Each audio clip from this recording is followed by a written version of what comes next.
En muchas ocasiones, los adultos no hacen caso a los niños sobre algunas de sus experiencias, considerándolas fantasías infantiles y nada más. Esta historia pudo haber tenido un final trágico si el papá de la niña que vivió estos hechos hubiera seguido ignorándola. Carla tenía 8 años. Vivía sola con su papá, pues su mamá los había abandonado 6 años atrás. El papá no le había compartido a Carla la verdadera razón de la ausencia materna. Un día, la mujer decidió que no quería estar atada a una hija y se fue prometiendo que volvería. No solo no había cumplido con la promesa, sino que además se había evaporado de sus vidas. En el 8º cumpleaños de Carla, ocurrió una gran sorpresa para ella y su papá. Apareció en la casa su abuela materna.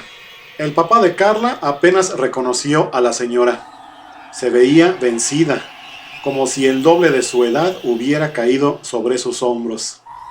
Pero además, Carla y su papá lo notaron. Se veía enojada, muy enojada.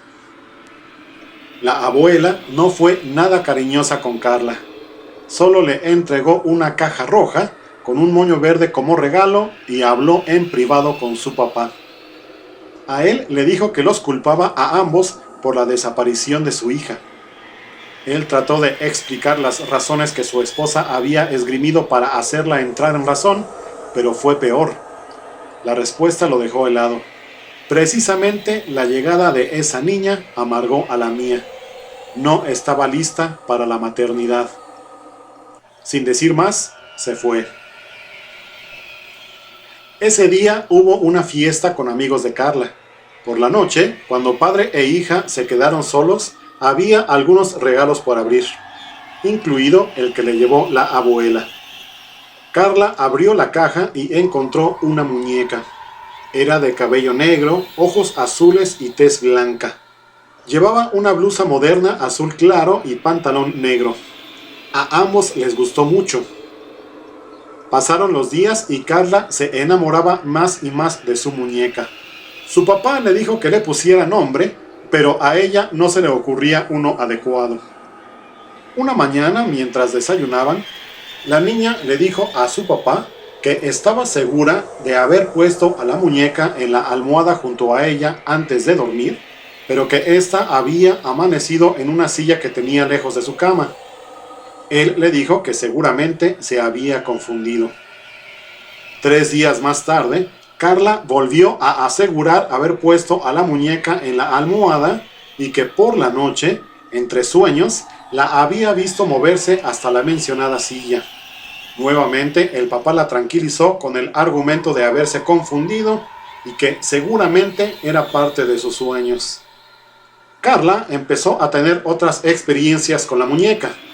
No comentó nada a su papá porque sabía que no le creería. Una noche, su papá la acompañó a la cama y vio a la muñeca en la almohada.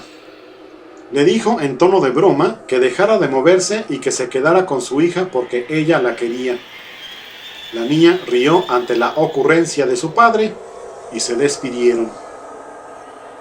Un par de horas más tarde, el hombre se sobresaltó al sentir que le pegaban en el brazo y al ver la silueta de Carla frente a él. Le preguntó qué pasaba. La niña respondió: Mi muñeca me da miedo. Él, todavía tratando de despertar, le dijo que no había razón para tener miedo de un objeto inanimado. La niña se quedó parada ahí y dijo: Ha cambiado. Está enojada. Como la abuela. El papá encendió una lámpara y se sentó en la orilla de la cama. Observó a su pequeña y notó un auténtico miedo en la mirada. Le preguntó a qué se refería con que había cambiado. No hubo respuesta con palabras, pero la mirada de Carla dejaba claro que estaba muy asustada. El hombre suspiró, besó a su hija en la frente y le pidió que lo llevara a ver a la muñeca.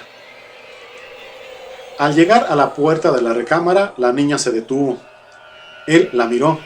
Ella solo movió la cabeza negativamente. No quería entrar. Su papá le dijo que estaba bien. Él entraría. Le preguntó en dónde había dejado a la muñeca. Ella le informó que estaba en la silla donde siempre pasaba las noches. Encendió la luz y lo primero que lo llenó de miedo fue ver que la muñeca estaba sentada en la cama. Se acercó a ella y ahora con auténtico terror se dio cuenta que Carla tenía razón. El cabello, la ropa y, lo peor, la expresión de la muñeca habían cambiado. Así es como quedó el aspecto de ese juguete que aquella noche Carla y su papá decidieron eliminar de sus vidas.